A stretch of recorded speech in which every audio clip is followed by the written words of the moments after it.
Do you believe in legends? In those stories whispered by the fire, about creatures that roam the night when the full moon tears through the veil of darkness.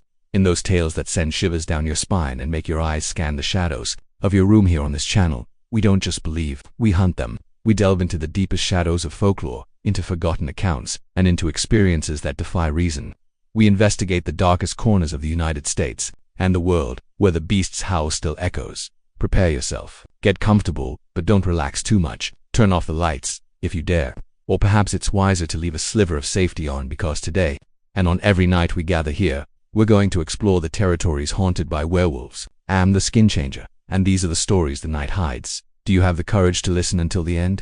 The Legend of the Abandoned Lighthouse. My name is Immerse. I'm a photographer specializing in abandoned places, and that's how I found the old Itepu Lighthouse on the northern coast of Santa Catarina. Built in the 19th century and deactivated decades ago, the lighthouse had a sinister reputation among locals. They said that, on full moon nights, an old lighthouse keeper who transformed into a werewolf still roamed the place, protecting a secret buried in its foundations. I arrived at the lighthouse on a cloudy June afternoon. The stone structure stood imposing on a rocky promontory, battered by time and sea. Around it only the sound of waves crashing on the rocks and the occasional cry of seagulls. I planned to photograph the sunset and then capture night images with the full moon illuminating the structure. I ignored the warnings of the fishermen from the nearby village. No one goes to that lighthouse at night, young man. Not since the 1987 incident. The incident involved 3 teenagers who had disappeared after a night visit to the lighthouse. Weeks later, only one of them was found, wandering on the beach, in a state of shock, muttering about yellow eyes in the darkness and howls that were neither human nor animal. The boy never fully recovered and ended up institutionalized in a psychiatric facility, where he died years later, still tormented by nightmares. I set up my equipment and began photographing the exterior of the lighthouse. While there was still light, the heavy wooden door was locked, but I found a broken window through which I managed to enter. The interior smelled of mold and sea air. Spiraled stairs led up to the old lantern room. The walls were covered with strange inscriptions and symbols I didn't recognize. Some seemed to have been made with dried blood. On the ground floor, I found what appeared to be the old lighthouse keeper's bedroom, a rusty iron bed, a table with a yellow diary, and, strangely, chains attached to the wall, as if someone needed to be restrained there. I carefully leafed through the diary. It belonged to Augusto Mendez, the last official lighthouse keeper, dated 1943. The first pages described the solitary routine, but the last entries were disturbing. The transformation is getting stronger with each moon. A passage read, "The chains no longer hold me as they used to. I fear what might happen if I escape one night. There's something in this place, something in the rocks below the lighthouse that awakens the beast in me." I found ancient bones in the caves at the base. They are neither human nor known animals. Something happened here long before this lighthouse was built. The sun began to set, casting long shadows inside the lighthouse. I climbed to the top to photograph the panorama. The view was spectacular. The ocean stretched to the horizon, tinged red by the setting sun. Below, waves violently crashed against the rocks, briefly revealing the entrance to a cave at the base of the promontory. That's when I noticed something strange on the coastline. A solitary figure walked along the deserted beach, coming towards the lighthouse. Even from a distance and in the dim light, something about his movements seemed wrong, as if each step was painful, as if he was fighting against his own body. I grabbed my binoculars. It was an elderly man, white hair blowing in the wind, worn clothes that seemed from another era. His face was contorted in an expression of agony. The sun finally disappeared below the horizon, and darkness fell quickly. I turned on my flashlight and continued observing the strange visitor, who was now beginning to climb the rocky path towards the lighthouse. The full moon rose, huge and bright, illuminating the landscape with a silvery, ghostly light. That's when I heard the first howl, long and chilling, coming from somewhere nearby. I thought about going down and leaving immediately, but curiosity kept me paralyzed, watching. The man had stopped halfway. Under the moonlight, his body began to contort in an impossible way. Even from a distance, I could hear the horrible sound of bones breaking and rearranging. His silhouette changed, grew, transformed into something that was no longer human. I recoiled in horror, knocking over the tripod and camera. The noise echoed through the empty structure of the lighthouse. Down below, the creature raised its head, now an elongated snout, with exposed fangs,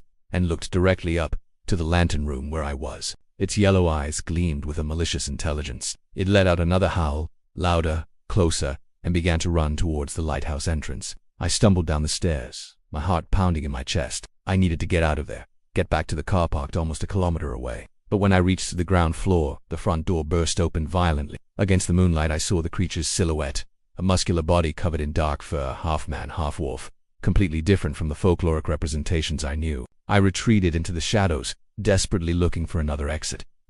The creature entered, sniffing the air. I found a side door that led to a descending staircase, probably leading to a basement or the lighthouse's foundations. With no alternative, I went down silently, closing the door behind me. The tunnel ended in a wide cave, partially flooded by the high tide, with dozens of skeletons partially buried in the sand. In the center of the cave, a dark-stained stone altar, carved with the same symbols I had seen on the lighthouse walls. I then understood that the place was much older than the lighthouse, that something had been worshipped there for centuries. A growl behind me made me turn. The creature was at the tunnel entrance, blocking my only escape route. Its yellow eyes showed a tormented consciousness. "You shouldn't have come," the creature said, its voice a guttural growl that still held human traces. "Now you've seen too much. You've seen what I've guarded for 80 years.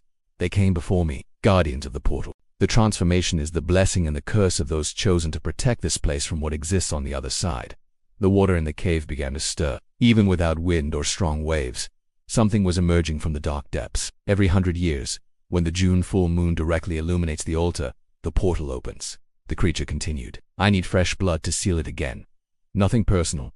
Photographer, you've simply arrived on the wrong night." I backed away until I couldn't anymore, cornered between the creature and the agitated water, from which impossible to describe shapes were now emerging. The werewolf advance claws extended. I closed my eyes, awaiting the fatal blow. But then, a deafening sound echoed through the cave. The lighthouse's old foghorn, which hadn't worked for decades, had come back to life. The creature stopped, confused.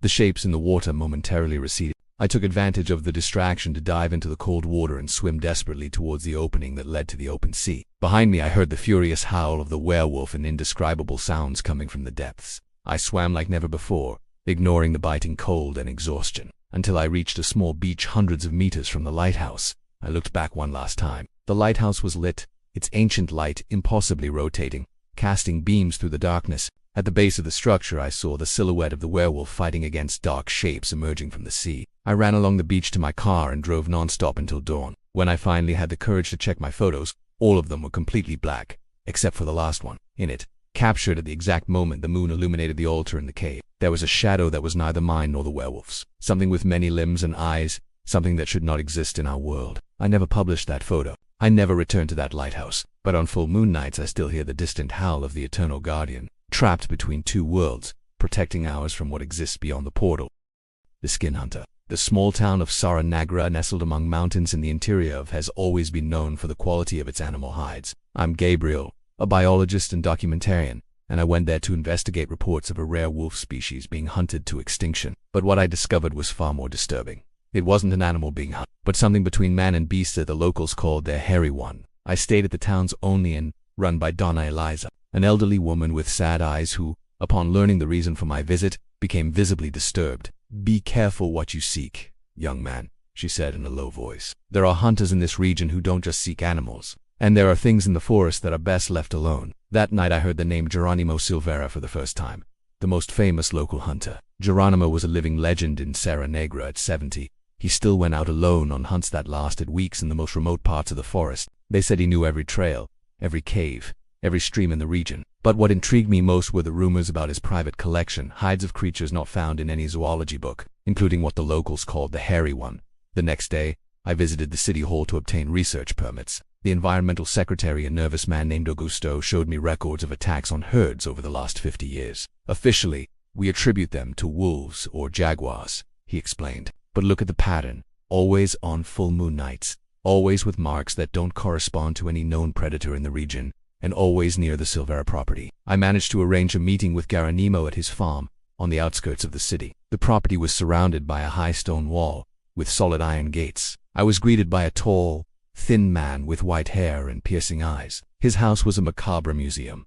Walls covered with stuffed heads, hides stretched on frames, and, prominently displayed in the main room, a locked display case containing what appeared to be a dense, dark fur coat. 50 years of hunting, and I've never seen anything like it, Geronimo said, pointing to the display case. "It took 3 of my best traps before I could bring it down, but it wasn't an ordinary wolf." He hesitated, studying me with his cold eyes.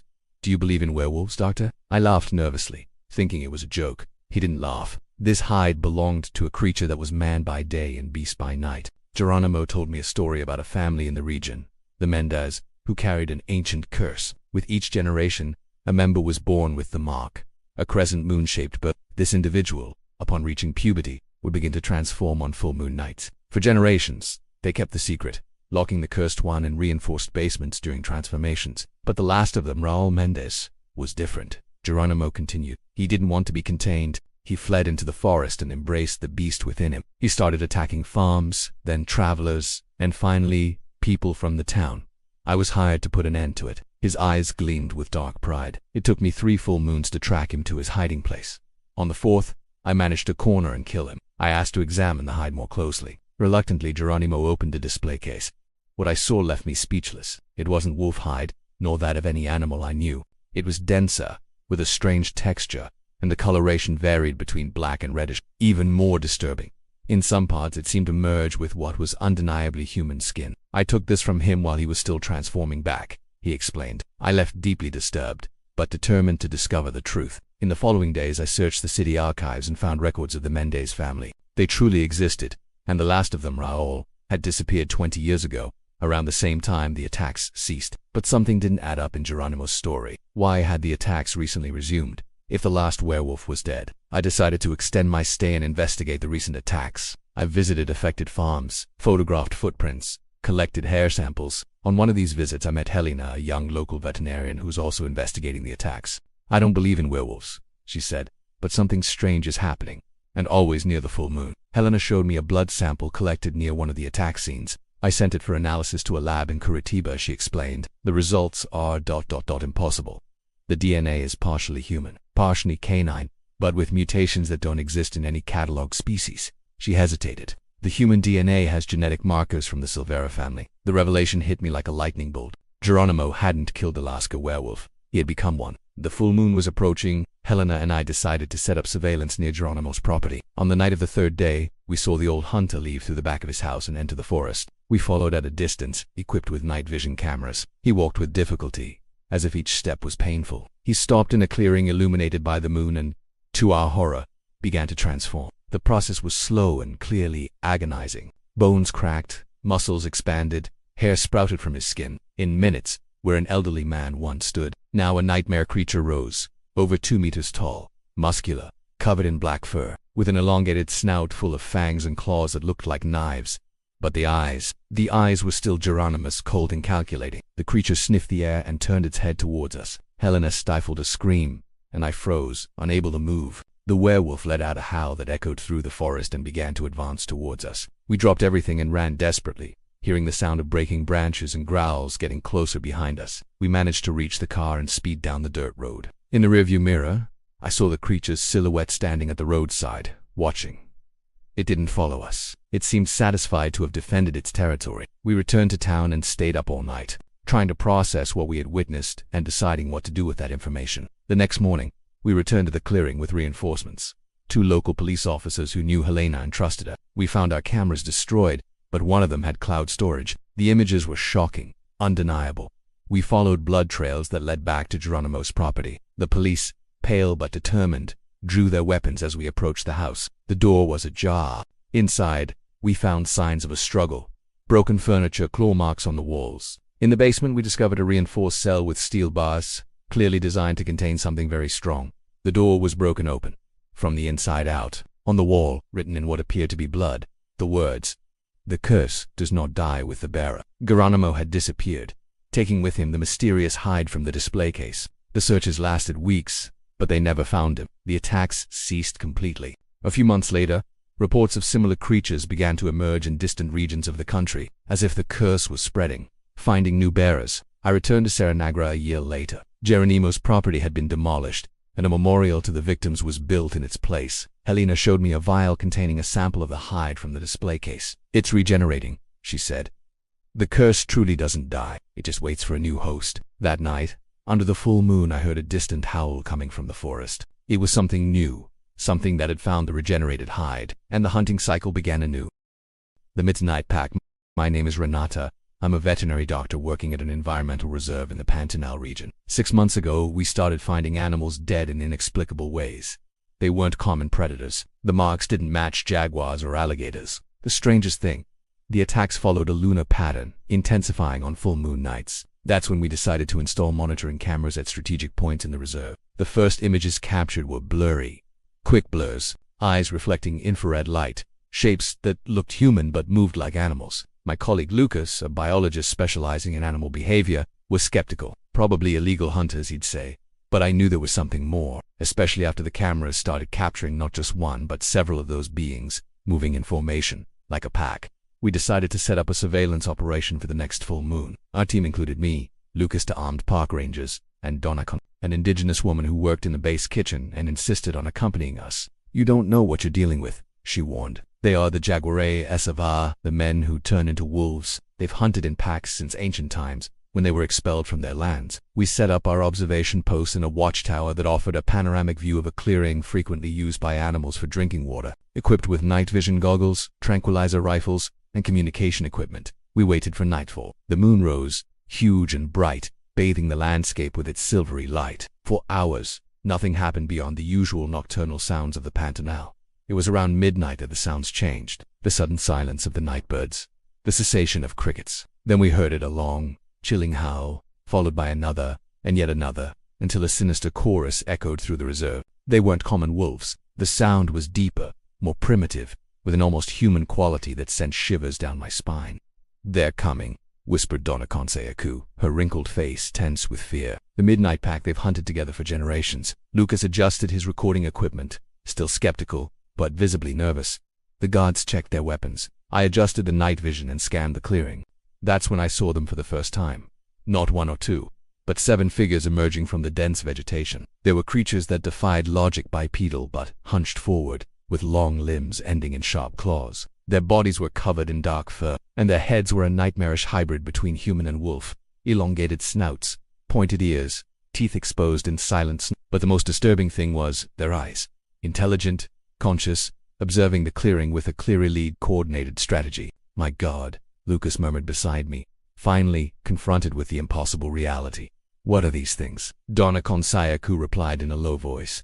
"They are what remains of a tribe that made a pact with the forest spirits centuries ago. They transformed to survive when the colonizers arrived. They passed a curse from generation to generation, until only the beast remained, not the man." The creatures spread around the clearing in a hunting formation. The largest of them, apparently the leader, emitted a guttural sound that the others immediately responded to, adjusting their positions. It was perfect coordination, as if they shared a collective mind. One of the guards raised his rifle, but Donna Conseyaku held his arm. "That will only draw their attention to us." We watched, paralyzed, as the pack carried out its hunt. A group of capybaras that had approached to drink water had no chance. The attack was fast, brutal, and coordinated in a way that no natural predator of the Pantanal would be capable of. In minutes, the prey was brought down. But then, something unexpected happened. Instead of starting to feed, the creatures raised their heads, as if listening to something we couldn't hear. The pack leader let out a different, more urgent howl. The others responded, and suddenly, they all turned towards our tower. "They smelled us,"